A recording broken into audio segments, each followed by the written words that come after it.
क्या हुआ जब यमुना नदी में डूबते हुए बच्चे की जान बचाने चले आए स्वयं बांके बिहारी लाल।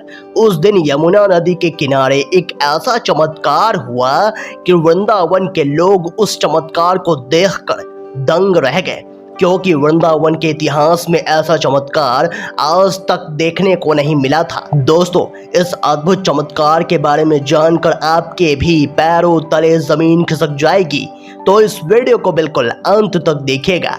वीडियो शुरू करने से पहले एक बार कमेंट बॉक्स में जय श्री बांके बिहारी लाल राधे कृष्णा जरूर लिखेगा।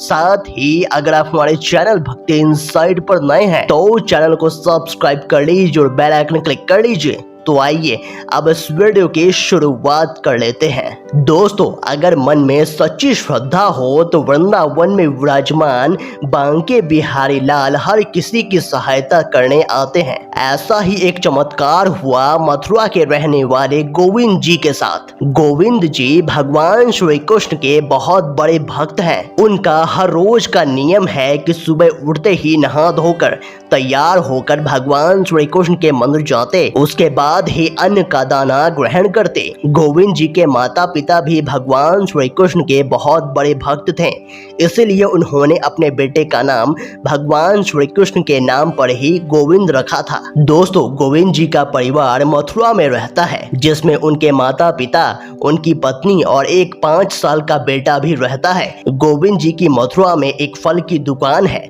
जिससे उसका और उसके परिवार का खर्च बहुत ही अच्छे से चल जाता है। गोविंद हर पर्व में अपनी पत्नी के साथ यमुना स्नान करने वृंदावन जाते थे। पहले तो यमुना में स्नान करते, फिर बांके बिहारी जी के दर्शन कर वापस घर लौटते थे। हर बार की तरह गोविंद अपनी पत्नी के साथ वृंदावन के लिए निकल रहे थे। तभी उसका 5 साल का बेटा भी जिद करने लगा कि मुझे भी चलना है। उसको बहुत समझाने के बाद भी वह नहीं माना। तब गोविंद ने अपनी पत्नी से कहा, चलो ले चलते हैं, लेकिन इसका अच्छे से ध्यान रखना। फिर वो तीनों वृंदावन के लिए निकल जाते हैं। तीनों वृंदावन के यमुना नदी के पास पहुंच गए। गोविंद हर बार निधिवन के बगल आरती घाट पर ही स्नान करता था, जहां पर यमुना मैया की आरती हुआ करती है। गोविंद ने कहा, तुम जाकर पहले स्नान कर लो, तब तक मैं बच्चे का ध्यान रखूंगा। उसकी पत्नी स्नान करके आती है, तब गोविंद बोलता है, अब तुम इसका ध्यान रखो, अब मैं जा रहा हूँ स्नान करने। गोविंद यमुना स्नान के लिए चला गया। उसके बाद उसकी पत्नी वहीं पर धूप बत्ती और दीपक जलाकर यमुना जी की पूजा करने लगती है। इतने में उसका 5 साल का बेटा खेलते हुए यमुना नदी की तरफ चला जाता है। उस वक्त गोविंद स्नान कर रहा होता है और उसकी पत्नी पूजा, इसलिए दोनों का ध्यान उस बच्चे पर जाता ही नहीं। वह बच्चा धीरे धीरे उस नदी में डूबने लगता है। तभी उसकी पत्नी को रोने की आवाज सुनाई देती है, तो देखती है कि वहां पर उसका बच्चा नहीं होता।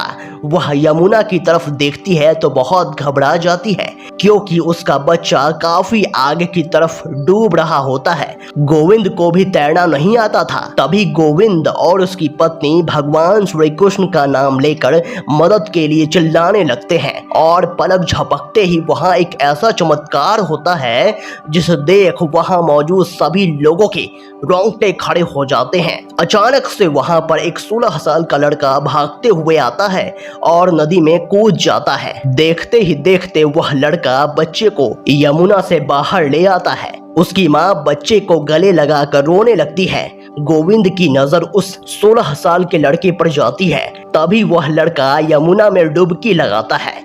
गोविंद काफी देर तक खड़े होकर उस लड़के का इंतजार करता है, लेकिन वह लड़का यमुना से बाहर आता ही नहीं। वह लड़का कौन था, कहां से आया और अचानक इस वक्त यहां कैसे पहुंच गया, किसी को कुछ पता नहीं था। लेकिन गोविंद समझ चुका था कि वह लड़का कोई साधारण लड़का नहीं था। वह स्वयं बांके बिहारी जी थे, जो उसके बच्चे को बचाने के लिए आए हुए थे। उसके बाद वह तीनों खुशी खुशी बांके बिहारी जी के मंदिर गए और उनके दर्शन कर उनका धन्यवाद करते हैं। दोस्तों, आप इस सच्ची घटना के बारे में क्या कहेंगे, हमें कमेंट बॉक्स में ज़रूर बताइएगा। अगर आपको ये वीडियो पसंद आया तो वीडियो को लाइक करें, कमेंट करें और इस वीडियो को ज़्यादा से ज़्यादा शेयर करें। तो आज के लिए बस इतना ही। अगले वीडियो में फिर से मुलाकात होगी। तब तक के लिए अपना ख्याल रखें। धन्यवाद।